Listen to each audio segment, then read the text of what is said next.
Hey, welcome back to World Entertainment, and this is the review for episode 4 of Fubar. This one is called Armed and Dangerous, as in Danish.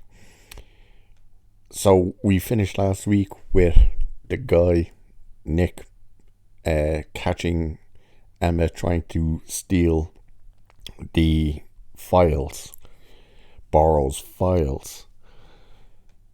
And she basically talks her way out of it because she can see that he's nervous holding a gun towards her. And of course, while she's talking with him, Luke is just wants to rush in to try and get her.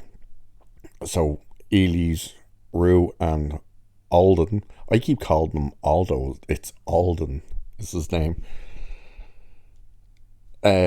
Luke makes it down to the um house. I assume it's a big house, and there's Emma just walking out, and she's like, "What the hell are you doing here?" And he's like, "I'm here to rescue you." And what happened to the guard? And it's clear that Luke ran the guard over. he turns around and says, "Oh, he's a little run down." So the van, Roe and Alden pull up and they escape. So then they're on the plane and they make it look like a robbery. Luke takes the security guard's identification, his wallet and his gun. So they're on the plane and they hear that Tina was monitoring I think it's the Moldovan police, and they have deemed it was a robbery gone wrong. So Luke and Emma have a heart-to-heart on the plane where Luke tells her that he's proud of her, that she's great at what she does and stuff, but brings it around to her and Carter, the relationship, and basically saying, this life and normal life can't go together. It just doesn't work. And she has already has a message from her mother, Tally, saying she wants to see her and Luke ASAP. So you can see that Emma is leaning more towards the CIA rather than Carter, that she's gonna have to seriously think about breaking up with him. So they arrive to the house and Tally's standing outside with a great big love heart. And they're like, what the hell is going on?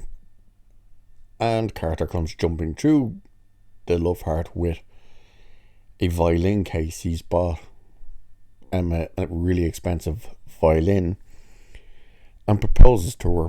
But he says he always knew she didn't want the diamond and gives her a ring that's made of violin strings. And she says yes, much to Luke's disgust. So Luke brings Carter out on the ship, because it's not a boat. Carter's like, well, we're really far out on the boat. And he's, not a boat, it's a ship. He goes, yeah, what happens if we get stranded? And Luke is just looking straight ahead, stogie in mouth, sunglasses, and he die. So he basically asks, why didn't you ask for my permission? And Carter's giving him a reason. He says, well, what if you asked my permission and I said no? And he says, she's the love of his life, so that wouldn't have mattered. It wouldn't have stopped him asking. He's like, good answer, now get me a beer.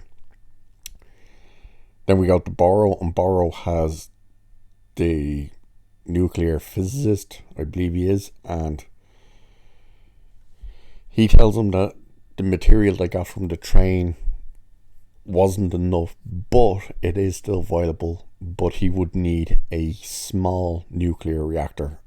And Borrow says that's pretty much no problem.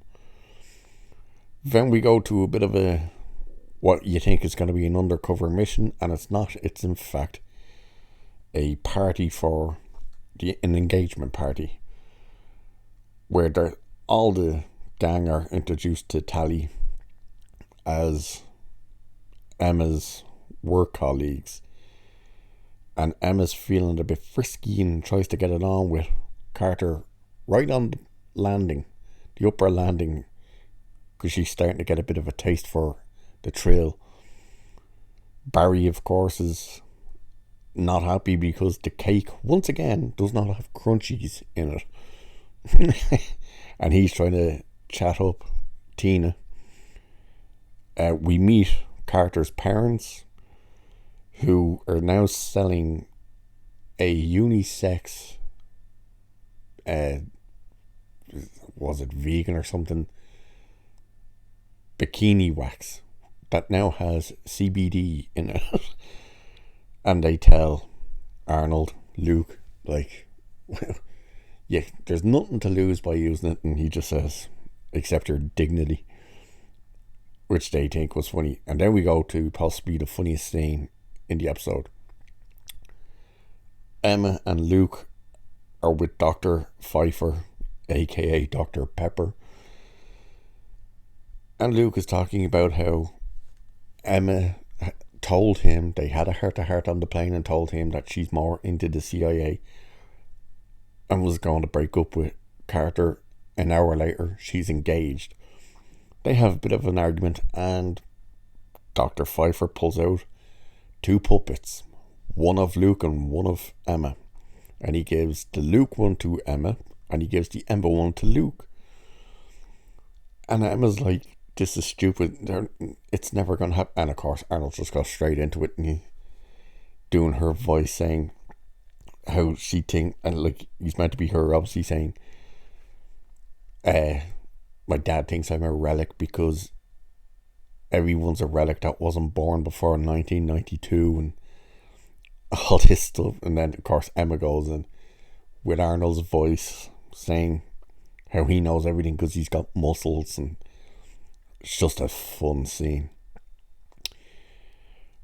Oh, by the way, at the party, the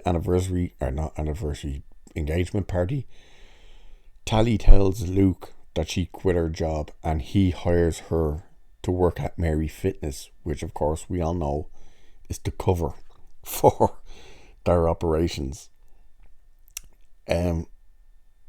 So they find where there is this little nuclear reactor, but the only way they could get it is they need someone that Borrow would trust, but that they can trust as well, and that Borrow wouldn't smell a rat. And they say they need the Great Dane, which Rue is not happy about.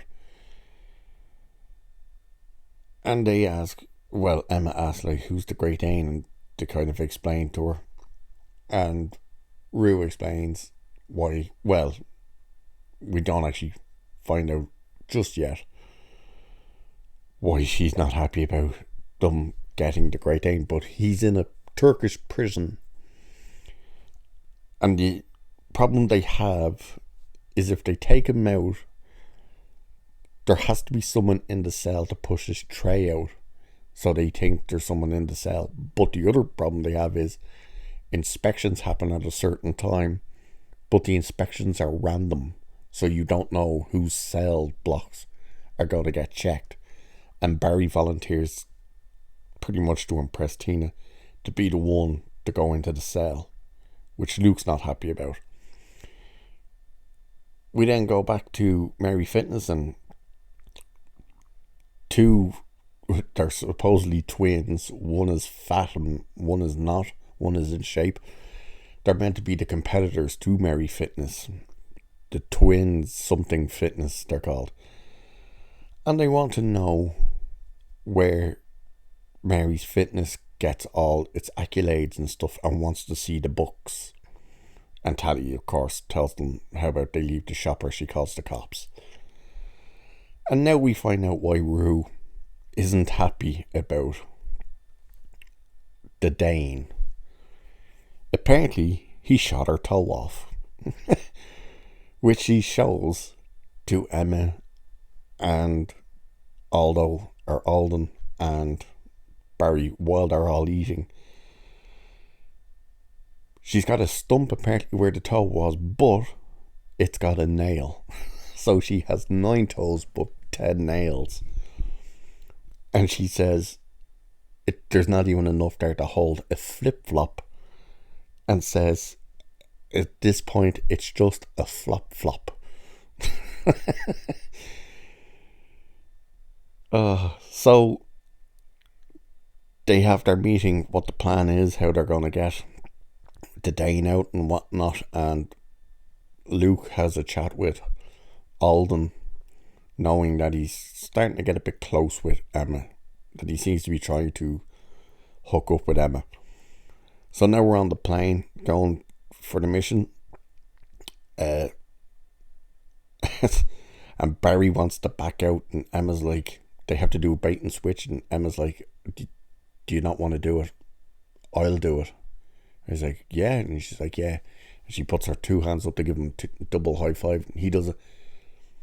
And she pushes his hand back, and Luke comes behind him and straps him in, and they did a bait and switch to trick him, to hook him up to Luke. And they jump out of the plane, and he's screaming like a little girl. To which Alden says, that wasn't dignified. They land on the prison, he gets in, they get the Dane out, and the Dane gets taken up into the plane, similar in the way that we saw Batman take the Chinese dude in Dark Knight. With the beacon, plane comes in, grabs you, off you go. Meanwhile then, oh, by the way, the Dane speaks with an American accent and English. And when Emma questions this, he went to school in Boston. So Tally is back at Mary Fitness and starts wondering about the books. So she starts phoning the companies that they're selling the equipment to, fitness equipment. And you hear someone answer the phone and have a conversation with her. And it turns out it goes straight through to the CIA, and they just give the cover stories, to which the woman in the CIA calls the head office and goes, did anyone authorize that Luke hired his ex-wife? And she gets the next call. The Dane, his bargain, or their bargain for him to work with them, is they won't return him to the prison, and he'll get to be a free man and see his son for the first time. To which he agrees.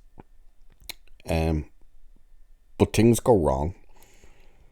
Luke and Emma are loading the mini nuclear reactor into a van, and the van gets stolen right as they're standing there arguing with each other. So they need the Dane to switch up the meet with Borrow, because they found Borrow and have a meet set up. The Dane's not happy about this. He feels a bit sick, and they're like, he goes off, and they're like, right, how do we going to do this? And they're like, well, we're going to have to break our promise to the Dane. And while they're arguing about this, they're like, right, we're running out of time, let's get him. And they go into the bathroom, and he's gone, and he wrote on the mirror, you changed the deal. And that's where the episode ends. The Dane did a runner. So that's episode 4 of Fubar.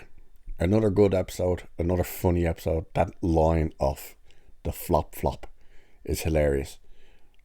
But as I said, the funniest scene has to be Luke and Emma, Arnold and Monica with the puppets. That the entire episode is worth watching just for that. So with that, I'll leave it there for this one. So cheers, and I'll catch you in the next one.